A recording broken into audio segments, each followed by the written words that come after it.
मान जा कहनवा जोनी कोरयाना बनिया होर पनिया करना होर पनिया करना हमारा संगे चल धनिया होर पनिया करना हमारा संगे चल धनिया होर पनिया करना। लक्ष्मण भाई बड़ा दिन बाद भेंट भइल बैसू सीआरपी में भेंट ना होला तो वो गाना सुनावो ना।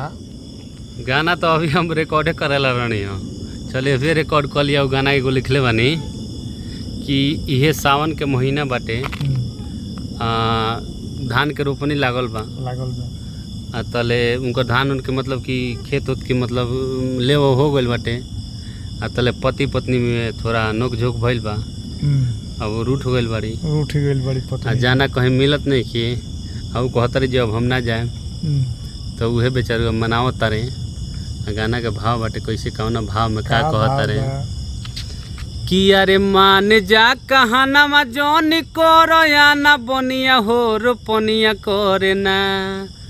मान जा कहनवा जोनी कोरयाना बनिया होर पनिया करना होर पनिया करना हमारा संगे चल धनिया होर पनिया करना हमारा संगे चल धनिया होर पनिया करना।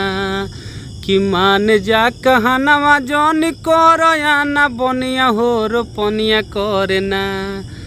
मान जा कहनवा जोनी कोरयाना बनिया होर पनिया करना होर पनिया करना हमारा संगे चल धनिया होर पनिया करना हमारा संगे चल धनिया होर पनिया करना। अरे खेतवा न बोअबू तो कहवा से खइबू आयो भी खिसियाइल बार बाद में पसतइबू।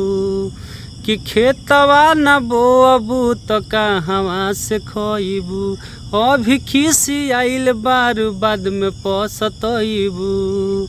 अरे भोरही से लेउआ भइल बाटे सुख जाई पनिया होर पनिया करना।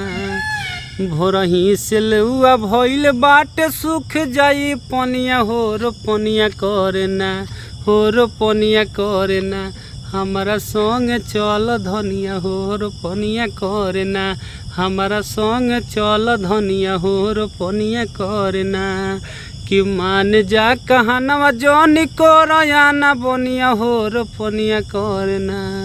कि मान जा कहनवा जोनी कोरयाना बनिया होर पनिया करना होर पनिया करना हमारा संगे चल धनिया होर पनिया करना हमारा संगे चल धनिया होर पनिया करना हमारा संगे चल धनिया होर पनिया करना।